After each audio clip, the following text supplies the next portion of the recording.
الحمدللہ، اللہ تعالیٰ کا لاکھ لاکھ شکر ہے کہ مالک الملک نے اپنی یاد کی توفیق اور موقع عطا فرمایا۔ لاکھوں اور کروڑوں درود حضرت محمد مصطفیٰ صلی اللہ علیہ وآلہ وسلم پر، جن کے طفیل مالک الملک نے یہ مہربانی عطا فرمائی۔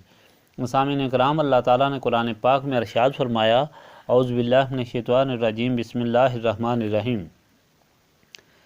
اے نبی صلی اللہ علیہ وآلہ وسلم، مومنوں کو جہاد کے لیے تیار کیجیے۔ اگر ہوں تم میں سے 20 آدمی صبر کرنے والے ہوں تو وہ غالب آئیں گے 200 پر، اور اگر ہوئے تم میں سے 100 آدمی تو غالب ہوں گے 1000 کافروں پر، کیونکہ یہ کافر وہ لوگ ہیں جو کچھ نہیں سمجھتے۔ اب تخفیف کر دی ہے اللہ تعالیٰ نے تم پر، اور وہ جانتا ہے کہ تم میں کمزوری ہے۔ اور اگر ہوئے تم میں سے 100 آدمی صبر کرنے والے تو وہ غالب ہوں گے 200 پر، اور اگر ہوئے تم میں سے 1000 تو غالب آئیں گے 2000 پر، اللہ تعالیٰ کے حکم سے، اور اللہ تعالیٰ صبر کرنے والوں کے ساتھ ہے۔ نہیں مناسب نبی پاک صلی اللہ علیہ وآلہ وسلم کے لیے کہ وہ ہوں ان کے پاس جنگی قیدی، یہاں تک کہ غلبہ حاصل کر لے زمین پر۔ تم چاہتے ہو دنیا کا سامان، اور اللہ تعالیٰ چاہتا ہے تمہارے لیے آخرت، اور اللہ تعالیٰ بڑا غالب اور حکمت والا ہے۔ اور اگر نہ ہوتا حکم الہی پہلے سے تو ضرور پہنچتی تم کو اس عمل کی وجہ سے بڑی سزا۔ سو کھاؤ جو غنیمت تم نے حاصل کیا ہے، حلال پاکیزہ، اور ڈرتے رہو اللہ تعالیٰ سے، یقیناً اللہ تعالیٰ بہت بخشنے والا، ہمیشہ رحم فرمانے والا ہے۔ اے نبی صلی اللہ علیہ وآلہ وسلم، آپ فرمائیں ان قیدیوں سے جو آپ کے قبضے میں ہیں کہ اگر جان لی اللہ تعالیٰ نے تمہارے دلوں میں کوئی خوبی تو عطا فرمائے گا تم کو اس سے بہتر جو لیا گیا تم سے، اور بخشے گا تم کو، اور اللہ تعالیٰ غفور الرحیم ہے۔ اگر وہ ارادہ کریں آپ صلی اللہ علیہ وآلہ وسلم سے دھوکہ بازی کا، تو انہوں نے تو دھوکہ کیا اللہ تعالیٰ سے پہلے ہی تو قابو دے دیا ان پر، اور اللہ تعالیٰ جاننے والا اور حکمت والا ہے۔ پچھلے فرمان الہی میں اللہ تعالیٰ نے اپنے محبوب صلی اللہ علیہ وآلہ وسلم اور آپ کے غلاموں کو حکم دیا کہ جنہوں نے آپ صلی اللہ علیہ وآلہ وسلم سے باہد عہدی کی جنگ خندق میں پیچھے سے حملے کی تیاری کی، اگر یہ جنگ میں اس طرح پائے جائیں تو ان کو سخت طاقت سے تتر بتر کر دیا جائے، اور ایسے لوگوں کے ساتھ عہد کو باقی نہ رکھا جائے، کیونکہ بددیانت لوگوں کو اللہ تعالیٰ پسند نہیں فرماتا۔ یہ لوگ غلط سمجھے ہیں کہ اللہ تعالیٰ کے قبضہ سے نکل جائیں گے۔ اللہ تعالیٰ قادر مطلق ہے، البتہ مومنین کو اپنی پوری طاقت سے تیاری کرنی چاہیے، اسلحہ سے اور سواریوں سے، تاکہ اللہ تعالیٰ کے دشمنوں اور اپنے دشمنوں کو خوف زدہ کر سکیں۔ اس سلسلہ میں وہ اللہ تعالیٰ کی راہ میں جو خرچ کریں گے، اللہ تعالیٰ اس کا ان کو بدلہ دے گا۔ اور دشمن اگر صلح کی طرف راغب ہوں تو صلح قبول کی جائے، اور اگر وہ دھوکہ کر رہے ہوں تو اللہ تعالیٰ اپنے رسول صلی اللہ علیہ وآلہ وسلم کا محافظ ہے، جس نے اپنی مدد سے اپنے رسول صلی اللہ علیہ وآلہ وسلم کی مدد فرمائی، اور رسول صلی اللہ علیہ وآلہ وسلم کو ایسے غلام دیے جو جان مال اولاد اور ماں باپ سے زیادہ اپنے آقا کو عزیز جانتے ہیں۔ اور اللہ تعالیٰ فرماتا ہے کہ یہ محبت اللہ تعالیٰ نے پیدا فرمائی نبی پاک صلی اللہ علیہ وآلہ وسلم کے غلاموں میں، جو کسی قیمت پر پیدا نہیں کی جا سکتی مگر اللہ تعالیٰ کی قدرت سے پیدا ہوئی۔ اب یہ محبت خون کے رشتوں سے بھی زیادہ ہو گئی۔ اللہ تعالیٰ آخر میں اپنے رسول صلی اللہ علیہ وآلہ وسلم کو تسلی دے رہا ہے کہ آپ صلی اللہ علیہ وآلہ وسلم کا کوئی کچھ نہیں بگاڑ سکتا۔ اللہ تعالیٰ آپ صلی اللہ علیہ وآلہ وسلم کا مددگار ہے۔ مومنین جو آپ صلی اللہ علیہ وآلہ وسلم کے غلام ہیں، وہ ہر وقت آپ صلی اللہ علیہ وآلہ وسلم پر قربان ہیں۔ اس کے ساتھ آپ کو بتایا تھا کہ دیکھو اس فرمان الہی سے کس طرح ثابت ہوا کہ نسبت رسولی صلی اللہ علیہ وآلہ وسلم سے مومنین پختہ دیوار بن گئے،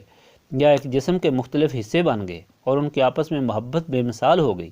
کہ ایک دوسرے پر جانیں قربان کی، جس کی وجہ سے تنظیم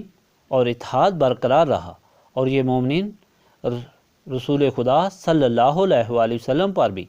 اس طرح قربان اور فدا رہے کہ ہر چیز، ماں باپ، اولاد، جان اور مال، حضور پاک صلی اللہ علیہ وآلہ وسلم پر قربان کرنا اپنی سعادت سمجھتے تھے۔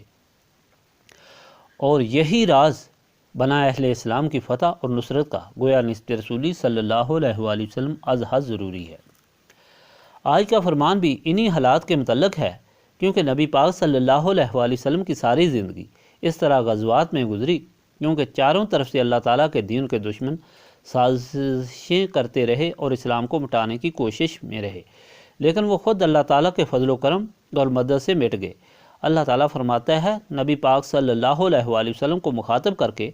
اپنے غلاموں کو جہاد کے لیے تیار رکھیں، کیونکہ ایسا وقت تھا جب چاروں طرف سے مشرکین، کفار اور یہود و نصارہ مسلمانوں کی بڑھتی ہوئی تعداد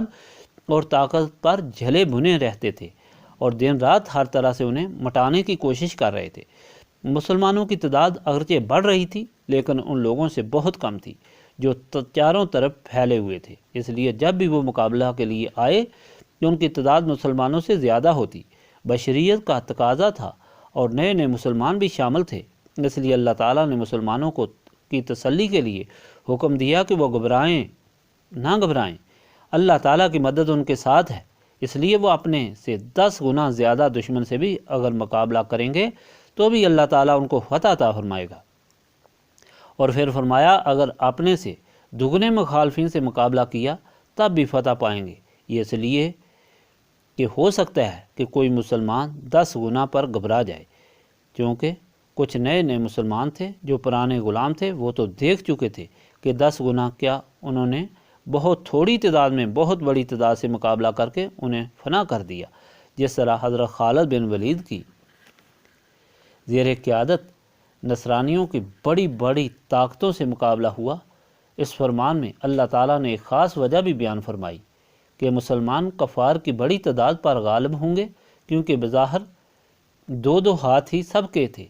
ایک ہی طرح جسم تھا۔ بات دراصل یہ تھی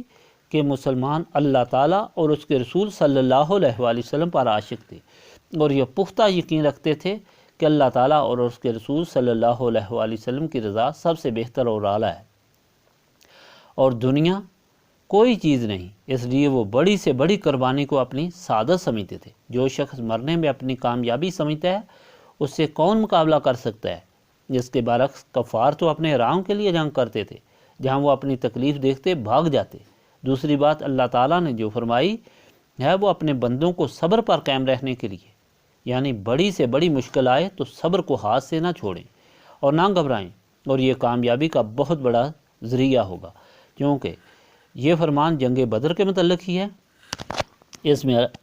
اس وقت کے قریب کے ہیں، اس لیے بدر کی جنگ کے حالات کا بھی بار بار تذکرہ کیا جاتا ہے۔ جب بدر میں مسلمانوں کو فتح ہوئی، کفار بھاگ گئے تو مسلمانوں نے جو کفار ہاتھ لگے ان کو پکڑ کر باندھنا شروع کیا اور مال غنیمت اکٹھا کرنا شروع کیا، جیسے بعض کفار کو موقع مل گیا اور وہ بھاگ گئے۔ اس پر اللہ تعالیٰ کی ناراضگی ہوئی کہ کفار کا پیچھا کرنا چاہیے تھا تاکہ آج کفر مٹ جاتا، یہ شیطان جو بھاگے اگر ختم ہو جاتے تو شرارت نہ کر سکتے، اور جو قیدی پکڑے گئے اب ان کا معاملہ پیش آیا کہ ان سے فدیہ لیا جائے یا قتل کیا جائے۔ نبی پاک صلی اللہ علیہ وآلہ وسلم نے اپنے غلاموں سے پوچھا تو مختلف آراء تھیں۔ حضرت بکر صدیق نے عرض کی کہ یہ اپنے ہی رشتہ دار ہیں، انہیں فدیہ لے کر چھوڑ دینا چاہیے، ہو سکتا ہے یہی دین میں داخل ہو جائیں اور یہ رقم جہاد میں کام آئے۔ حضرت عمر نے کہا کہ سب کے ایمان کو آزمانا چاہیے کہ جس کا رشتہ دار قبضے میں آیا ہے وہ اسے قتل کرے، لیکن حضور پاک صلی اللہ علیہ وآلہ وسلم نے فدیہ لے کر چھوڑ دیا اور اپنے چچا عباس سے بھی فدیہ لیا اور ان کے غیب کی بات بھی بتا دی کہ وہ سونا اپنی بیوی ام فضل کو دے کر آئے ہیں، جس پر حضرت عباس کا ایمان پختہ ہو گیا۔ اس کے ساتھ حضور پاک صلی اللہ علیہ وآلہ وسلم کو حکم ہوا کہ ان قیدیوں کو فرما دیں کہ اگر ٹھیک ہو گئے تو اللہ تعالیٰ ان کے اس فدیہ سے انہیں زیادہ دے گا، اور اگر دھوکہ کریں گے تو وہ پہلے بھی کر چکے ہیں، مزید وہ کچھ نہیں کر سکتے۔ چنانچہ اللہ تعالیٰ ہدایت فرماتا ہے کہ مسلمانوں کی فتح کے لیے مقصد کی پہچان اور صبر ضروری ہے۔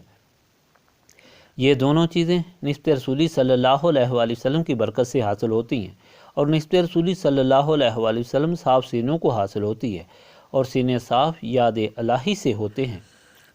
اللہم صلی علی سیدنا محمد وعلی آلہ وصحبہ صلاۃ تکون لنا امان من کل خوف۔ لا الہ الا انت سبحانک انی کنت من الظالمین ربنا آتنا فی الدنیا حسنۃ وفی الآخرۃ حسنۃ وقنا عذاب النار استغفر اللہ العظیم الذی لا الہ الا هو الحی القیوم واتوب الیہ استغفر اللہ العظیم الذی لا الہ الا هو الحی القیوم واتوب الیہ